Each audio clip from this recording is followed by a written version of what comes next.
नमस्कार, स्वागत है आपका वी टाइम न्यूज पर और आपके साथ मैं हूं पहली चौहान। बढ़ते हैं खबरों की ओर। सागरपाड़ा में एक आम के बगीचे से सॉकेट बमों से भरा एक बैग बरामद होने से सनसनी फैल गई। गुप्त सूचना के आधार पर सागरपाड़ा पुलिस ने शुक्रवार रात मुर्शिदाबाद के सागरपाड़ा थाना अंतर्गत साहेबनगर बाजार से सटे इलाके में एक आम के बगीचे में छापेमारी की। छापेमारी के दौरान पुलिस को एक आम के बगीचे से सॉकेट बम से भरा एक बैग बरामद हुआ। बगीचे में किसी भी अप्रिय घटना से बचने के लिए सागरपाड़ा थाने की पुलिस घटनास्थल पर पहरा दे रही है। बमों को निष्क्रिय करने के लिए बम निरोधक दस्ते को घटना की सूचना दी गई है। सागरपाड़ा पुलिस स्टेशन ने घटना की पूरी जांच शुरू कर दी है ताकि पता लगाया जा सके कि कितने सारे बम जमा किए गए थे। আমি তো দেখিনি, আমি আবার কি বলবো। প্রথমে কে দেখেছে বোমাগুলো? প্রথমে আমি তাও জানি না। আপনার বাচ্চারা এখানে খেলাধুলা করে না?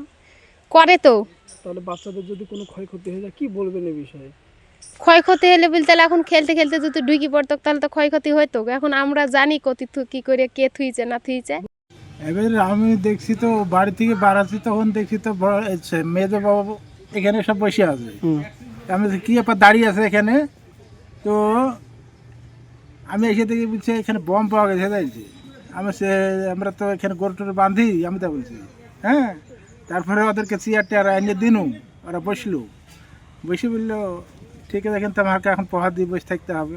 হ্যাঁ, তা বলছি এইসব গেলে তো খুব খারাপ কাজ। এসব হিরণ খেয়ে সব বাগান বাগান বাড়ি বেড়ায়, তাদেরকে তো একটু করার দরকার। হ্যাঁ, এবার আপনারা এখন করেন, কেউ আমরা বলতে পারবো না। ওই তো 9টার সময় আমি বাড়িতে বাড়াচ্ছি, আমার শরীর খারাপ, অসুস্থ পড়ে আছে আমি। হ্যাঁ, আমি বাড়াইতেই পারি না আজ। হ্যাঁ, খুব খারাপ লাগছে তো, আর আমরা ভয় লাগছে তো, আমরা এখানে গরু টরু ছুটে গেলে আমরা মরে যেত তো, কি জানি তাও বলতে পারবো না। হ্যাঁ, এরকম থয়ও না, এরকম আজই দেখছি এরকম এখানে থুইছে।